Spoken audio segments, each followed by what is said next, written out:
Another approach to classifying parts into part families is what we call production flow analysis. This is based upon data from the material flow process chart. Burbridge came up with this concept of production flow, and so we take our material flow process chart or routing sheets, and then we use those to identify the individual processes that must be supported. And then what parts use those processes. This can be represented in a matrix consisting of rows and columns related to the parts and the processes. Once we've identified those individual processes, then we can perform some type of cluster analysis. And those clusters represent the groups that will become part families. Also, special note here, sequence is not considered. We'll look at that a little bit later. So here's an example of a part machine incident matrix. The rows correspond to our processes from the material flow process chart, and then our parts correspond to the parts that we're considering grouping. So here we see a very simple pattern. Now it's easy to recognize patterns when we have a small number of parts and processes, but it would become very difficult if you had tens of thousands of parts and thousands of processes. And so this provides a formal way of treating those clusters and trying to identify part families. Note that a 1 indicates that a part requires a particular process. A 0 indicates it does not use that process. The way we can perform clustering, and there are a variety of ways, we'll just look at a simple approach, and that is we'll use rank order clustering. And the initial step is to sort all the rows by their binary value. So when you think of a binary value, top to bottom, the 1 would be the most significant, and then as we decrease in value, we will sort the individual rows. Then we go across the columns. Here we're going to read top to bottom based upon the binary value, and we'll repeat the process until we get no change in the sorting. Once we've sorted the information, then we can identify clusters and use that to create group technology cells that will look at the sequencing in our next step. Here's a simple example of 8 parts and 5 processes. So we initially indicate our 1s and 0s based upon the material flow process chart. And now using our rank order clustering, we're going to look across a row and find the largest binary number. Now, of course, that would represent the most significant bit or digit on this side, and this would be the least significant. So this is going to change the ordering of our rows, and now you can see that from a binary counting system, this row would have the largest value, this row would have the smallest value. Of course, this represents a value of 2 in the decimal system. And now we're going to go across the columns and look at the value, again sorting left to right. So we're going to put the largest to the left and the smallest. So you can see what this is attempting to do is push all the 1s up into this corner and push all the 0s down to this corner. But of course there's a mixture because of the nature of the grouping. So when we sort the columns, we end up with this. Based upon this, we have to make a decision as to how we're going to group our individual parts. Don't forget the parts correspond to columns going across here. How should we group those such that we're going to configure group technology cells with these 5 processes? Well, there are multiple solutions here, and some are better than others. What you're looking for is a concentration of the 1s. And so at first glance, we could look and say that these 3 parts have significant overlap.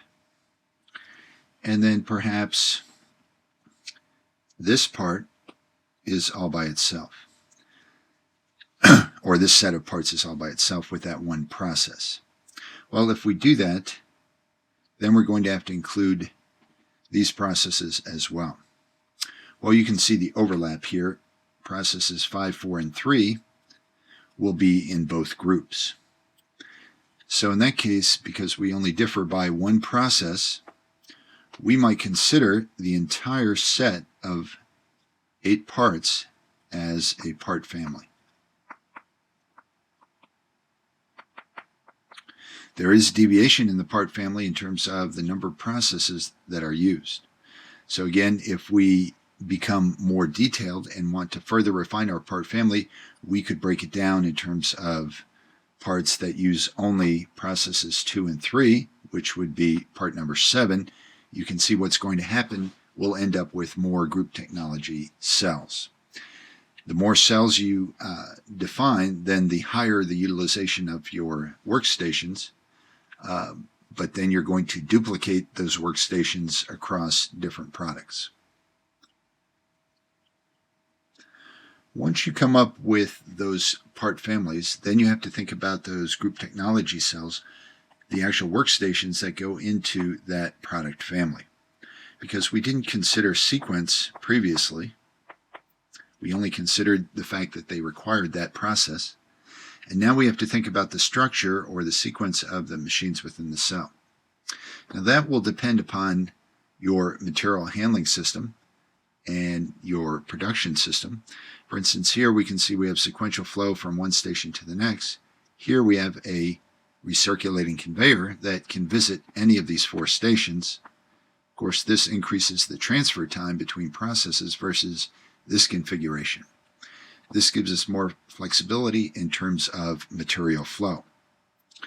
One measure of performance to determine what would be a good design is the percent of sequential moves. And by that we mean what fraction of parts move sequentially through each of our processes.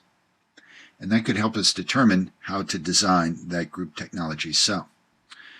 Well, Hollier proposed a method, and the objective, of course, is to maximize the sequential transfers based upon that from-to chart that we mentioned before. So if I count the number of visits from each process to other processes, then I've got an idea of the material flow between the various workstations in the group technology cell. After I determine that, then I will sum the columns and rows, and that indicates to me the number of trips or transfers that are made to or from a specific workstation.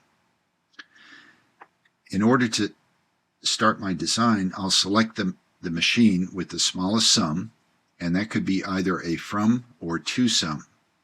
Now, in some cases, you might end up with a tie. And what we'll use as the first tiebreaker is the smallest from-to ratio. Well, of course, we could have a tie there as well. The from-to ratio could be the same for 2 columns or a row in a column. So then we need another tiebreaker. So if the from-to sums are equal for a particular process or a machine, then we will go to the next smallest value. And the third tiebreaker, if those are still the same, is if the from sum is equal to the to sum for 2 machines, then we'll just select both of them and place them. Our next step, once we've made the selection of the particular process, we'll remove that from the chart and repeat, and we'll keep doing that until all our processes have been added to the cell. Well, where do we place that particular process in the cell? We can think of our cell as being a sequence of processes that remain to be placed. And so if I look at this block here, this is unknown. We don't know what the sequence will be. So if I start with an initial unknown sequence, in both cases, and I select the 2 in terms of the column or row, then what we're going to do is place that at the beginning. Remember, it's the smallest 2. If it's a from, then we'll place it at the end of the sequence. Now, why does that make sense? Well, if you think about it, we'll pick the smallest 2. In other words, we don't have a lot of flow going to this particular process, so we'll put it at the beginning, and that seems reasonable. Same thing for the from. If we don't have a lot of parts that leave that process and go somewhere else, then it makes sense to put it at the end of the sequence. So we'll just keep doing this and build up our sequence based upon whether it should go at the beginning or at the end. Now, of course, the next process will either be inserted here or here. So these positions, once they're determined, they do not change. Okay, so here's a simple example. We've got a from to 5 processes that we want to place in our group technology cell. And these represent the number of trips or transfers or the frequency at which we're going to go from process 1 to process 3 and so forth. So the to's are going to be the sum of the columns.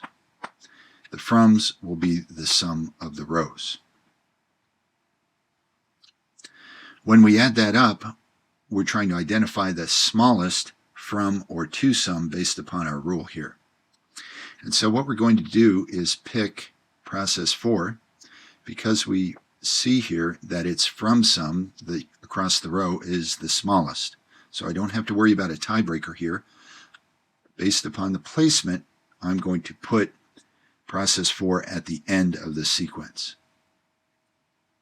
Once I remove 4, I will have to change all the values in the from and to columns. So now my values have changed, and now we can see we do have ties here. We note that 5, 2, and 3 have the same from and or to values. So then we can look to the smallest from to ratio. And we note that process 5 has the smallest from to ratio. Well, we also note that for process 3, it could be placed at because it has a 4 here and a 4 here, because it has the smallest to sum, and 5 has the smallest from sum. They are not in competition, so I could place 3 at the beginning and 5, of course, at the end of the remaining sequence. So I could put 2 particular processes here, and now I'll just be left with 2 remaining processes, and that's fairly straightforward. We can see that we've got a from, which would be at the end of the sequence, remaining sequence, and a to, which would be at the beginning of the remaining sequence. So now we can replace our remaining sequence with 2 and 1. So this is what our group technology cell would look like based upon that selection. Well, our overall criteria was to maximize the fraction of sequential moves. In order to count that, I need to go back to my from to. Let's go back to our original. We have to go back to our matrix here and use our values in terms of the number of transfers to determine how many of those transfers are sequential. And so that's what I did here. And by sequential, we mean we are only going to count those that go directly from 3 to 2, which, as you can see here, is indicated by 4 if you look at your matrix. And then only those that go from 2 directly to 1, which again you can see is a value of 2 here. And then 1 directly to 3, which we've got 3 here. And then 5 directly to 4, which would be 0. So if I add that up, I have 9 total sequential moves. And then out of all of them, right, I'm going to add all of these together, I have 28 actual moves. Well, you can see that our percent of sequential moves is rather low. Now, there could be a variety of reasons for this. Probably 2 of the main reasons are our poor choice of the sequencing here, so we might be able to juggle some of these processes and increase this. But when you see a number as low as this might indicate that you have a problem with your part families. Now, what type of problem would that be? It indicates a high degree of variation between parts in the part families, and therefore we have a lot of non-sequential moves.